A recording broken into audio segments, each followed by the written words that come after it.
Audio Jungle.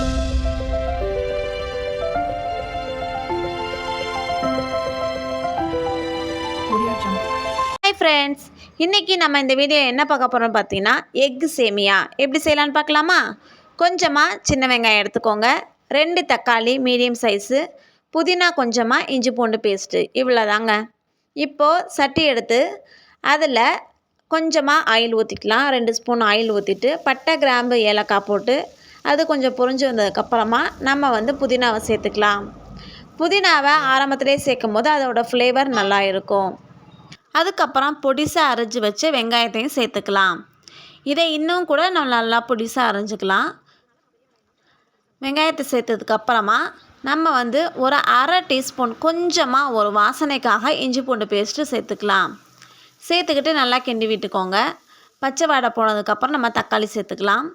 தக்காளி நான் 2 medium size சேர்த்துருக்கேன். இதை இன்னும் கூட பொடிசாக அரைஞ்சி சேர்த்துனா சீக்கிரமாகவே தக்காளி நல்லா வெந்து வந்துடும். இப்போது தக்காளி சீக்கிரமாக வேகணும் அப்படின்னா மிளகாத்தூள், மஞ்சத்தூள் இது 2ஐயும் சேர்த்து, உப்பு இது 3ஐயும் சேர்த்து வேக வச்சோம்னா சீக்கிரமாகவே மசிஞ்சு வந்துடும். 2ஐயும் சேர்த்து நல்லா கிண்டி விட்டுக்கலாம். மிக்ஸ் பண்ணதுக்கப்புறமாவே இப்போ நல்லா வெந்திருக்கும். வெந்ததுக்கப்புறமா நம்ம கரண்டி எடுத்து மசிச்சு விட்டாலே தக்காளி நல்லா மசிஞ்சிடும். தக்காளி நல்லா மசியணும். சேமியா கூட நம்ம ஃப்ரைட் ரைஸ் எப்படி செய்வோமோ அந்த மாதிரி தான் செய்யணும். ஆனால் எக் ஃப்ரைட் ரைஸில் தக்காளி சேர்க்க மாட்டாங்க. நம்ம சேமியான்றனால தக்காளி சேர்த்துக்கிறோம். அவ்வளோதான் டிஃப்ரெண்ட்டு. இப்போது தேவையான அளவுக்கு தண்ணி ஊற்றிக்கலாம். சேமியா நம்ம எவ்வளோ எடுத்தோமோ அந்த அளவுக்கு தண்ணி ஊற்றிக்கலாம். நான் 3 டம்ளர் தண்ணி ஊற்றிக்கிறேன். தண்ணி ஆட் பண்ணதுக்கப்புறமா நல்லா ஃபுல் ஃப்ளேமில் வச்சுக்கலாம். தண்ணி கொதி வந்துடும். கொதி வந்ததுக்கப்புறமா நம்ம சேமியாவை சேர்த்துக்கலாம். சேமியா இந்த மாதிரி டைரெக்டாகவும் சேர்க்கலாம்.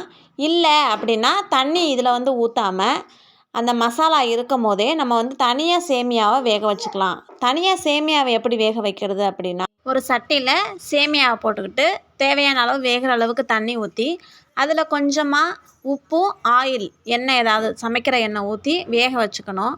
வேக வச்சதுக்கப்புறம் அந்த தண்ணியை வடிகட்டிட்டு அதுக்கப்புறம் நம்ம இந்த சட்டியில் தண்ணி ஊற்றுறதுக்கு முன்னாடி மசாலா மட்டும் வச்சுருந்தோம் பார்த்திங்களா, அப்போ வேக வச்ச சேமியாவை சேர்த்துக்கிட்டோம்னா அது இன்னும் ஒரு டேஸ்ட்டாக இருக்கும். அது தனித்தனியாக உதிரி உதிரியாக சேமியா வரும். நான் இப்போ 2 பேருக்கு செய்கிறனால நான் இந்த மாதிரி செஞ்சுக்கிறேன். இப்போ நல்லா தண்ணி ஊற்றினதுக்கப்புறம் தண்ணி நல்லா கொதித்து அந்த தண்ணி எல்லாமே வற்றி வந்துடும். வற்றினதுக்கப்புறமாவே நமக்கு சேமியா 90% வெந்துடும். சூப்பராகவே வெந்துடும். வெந்து தண்ணியெல்லாம் வற்றிடணும். வற்றினதுக்கப்புறம் தண்ணியோட பிசு தன்மை இருக்கவே கூடாது. அந்த அளவுக்கு வற்றி வந்துடும்.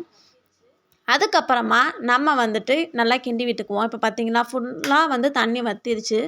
வற்றினதுக்கப்புறம் இப்போ நம்ம கிண்டி விட்டுக்கலாம். இனிமேல் அடி பிடிக்க வாய்ப்பு இருக்குது. அதனால் பக்கத்தில் கைவிடாமல் கிண்டிக்கோங்க. இப்போ வடை சட்டியில் சுற்றிலும் இந்த மாதிரி ஒட்டி வச்சுக்கலாம். எதுக்காக அப்படின்னா நடுவில் நம்ம இப்போ முட்டை சேர்க்க போகிறோம். முட்டை தனியாக ஓடை உடச்சிட்டு ஒரு கிண்ணத்தில் எடுத்துக்கோங்க. ஏன்னா முட்டையோட ஓடு நம்ம டைரெக்டாக உடைக்கும் போது உள்ளுக்குள்ளே விழுக வாய்ப்பு இருக்குது. அதனால் நம்ம தனியாக கிண்ணத்தில் உடச்சி ஊற்றிட்டு அதுக்கப்புறமா ஊற்றினோம்னா இன்னும் கொஞ்சம் நமக்கு ஈஸியாக இருக்கும். இப்போ முட்டை ஊற்றினதுக்கப்புறமா நம்ம பெப்பர் தூளும் லைட்டாக ஒரு பிஞ்ச் அளவுக்கு அந்த முட்டைக்கு தக்கன கொஞ்சோண்டு உப்பு போட்டுக்கலாம். பெப்பர் தூள் உங்களுக்கு எவ்வளோ தேவையோ, எவ்வளோ தூரம் நம்ம சாப்பிடுவீங்களோ அந்தளவுக்கு போட்டுக்கலாம். இப்போ சுற்றிலும் உடனே இப்போ கிண்டி விட்டுறக்கூடாது. கிண்டி விட்டோம்னா நம்ம சேமியாவோட சேர்ந்து அந்த முட்டையும் ஒன்றா சேர்ந்து கொலன்னு ஆகிடும். அதனால் அப்படி பண்ணக்கூடாது.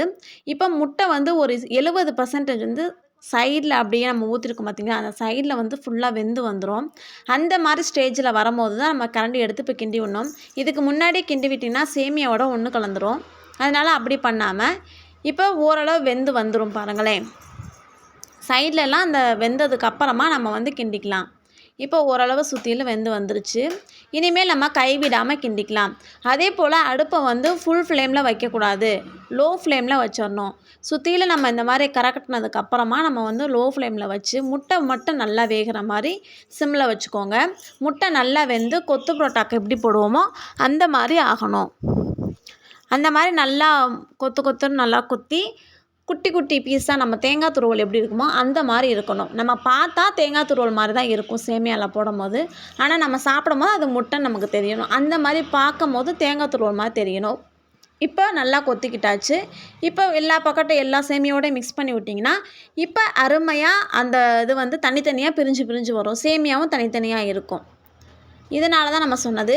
இனிமேல் அடிப்பிடிக்க வாய்ப்பு இருக்குது, அதனால் கிண்டி விட்டுக்கோங்க. ஆனால் அந்த அடிப்பிடிச்சதும் அது ஒரு தனி டேஸ்ட்டில் இருக்கும். இதை இந்த மாதிரி செஞ்சு கொடுத்தா சேமியா சாப்பிடாதவங்க கூட சேமியாவை விரும்பி சாப்பிடுவாங்க. நீங்கள் மறக்காமல் உங்கள் வீட்டில் ட்ரை பண்ணி பாருங்கள். நான் இதை டேஸ்ட் பண்ணி பார்த்தேன், ரொம்பவே அருமையாக இருந்துச்சு. என்னோடய பையனும் ரொம்ப விரும்பி சாப்பிட்டான். என்னோடய சேனலை சப்ஸ்கிரைப் பண்ணுங்கள், லைக் பண்ணுங்கள், ஷேர் பண்ணுங்கள். அடுத்த வீடியோவில் இதை விட இன்னும் சுவையான ரெசிபிஸோடு உங்களை நான் சந்திக்கிறேன். Bye friends. ஏதோ சென்டிமெண்டா கேக்குறானே, போனா போகுதுண்ணே, ஒரு குத்து குத்துண்ணே, அப்படியா?